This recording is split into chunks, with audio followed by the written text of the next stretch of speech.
Students, आज हम करेंगे मैट्रिक्स।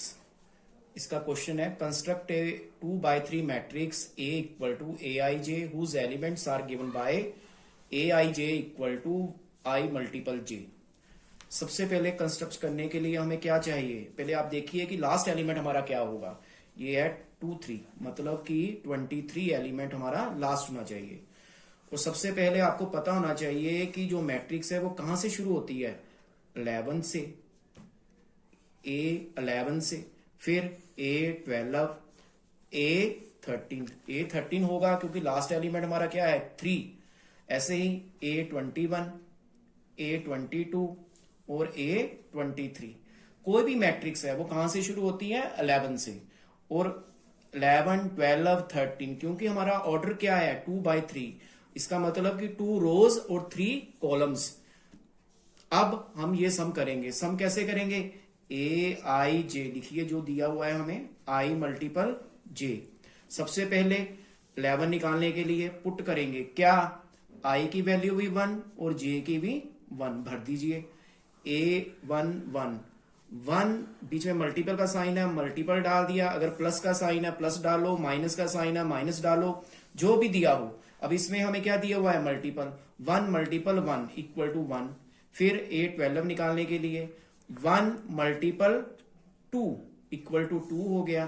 फिर A13 निकालने के लिए I की वैल्यू 1 और j की 3, 1 मल्टीपल 3 इक्वल टू 3 हो गया। ऐसे ही अब हमने A21 निकालना है। कैसे, A21 कैसे निकालेंगे, I की वैल्यू पुट करेंगे कितनी, 2 और j की 1, दोनों को मल्टीपल किया 2।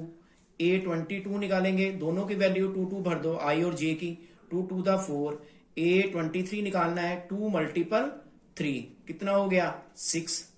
अब इसको हमने किस में लिखना है, हमने लिखना है मैट्रिक्स में। कैसे, पहले आप मैट्रिक्स का साइन बनाइए, उसके बाद इसमें पुट कीजिए A11 की वैल्यू अभी निकाली हमने 1, A12 कितनी 2, A13 कितनी 3, A21 कितनी 2, A22 कितनी 4, A23 कितनी 6।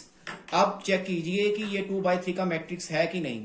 पहले देखिए रो आपको पता होना चाहिए कि ऐसे देखते हैं, इसको हम रो कहते हैं। देखिए 1, ये पूरी की पूरी 1 2 3, इधर से देखा तो ये फर्स्ट रो, 2 4 6 ये सेकंड रो, मैंने 2 लिख दिया। अब इधर से देखिए कॉलम, आपको पता है कॉलम इसको कहते हैं 1 2, ये 2 4 3 6, 1 2 first column, 2 4 second column, 3 6 third column, ये 2x3। ये पूरा मैट्रिक्स हमारा 2x3 का बन गया। स्टूडेंट, नेक्स्ट क्वेश्चन है हमारा, if a matrix has 8 element what are the possible order it can have. और साथ ही एक क्वेश्चन और दे दिया उन्होंने, what if it has a 5 elements. अब सबसे पहले ये जो सम है ये एनसीईआरटी की बुक +2 की जो लगी हुई है उसमें दिया हुआ है। फर्स्ट सम है मैट्रिक्स का, आप देखिए। अब इस सम को करना कैसे है, आपको पता होना चाहिए। मैट्रिक्स जो होता है वो ऑर्डर का होता है। ऑर्डर के लिए m मल्टीपल n होता है, आपको पता होना चाहिए। अब सबसे पहले m क्या है, रो, पता होना चाहिए। n क्या है, कॉलम, पता होना चाहिए। अब m मल्टीपल n, हमें चाहिए m और n की वैल्यू। सबसे पहले आप देखिए 8 जो फैक्टर है वो बनेगा कैसे। 8 देखो बनता है कैसे, 1 मल्टीपल 8, 8 बन गया।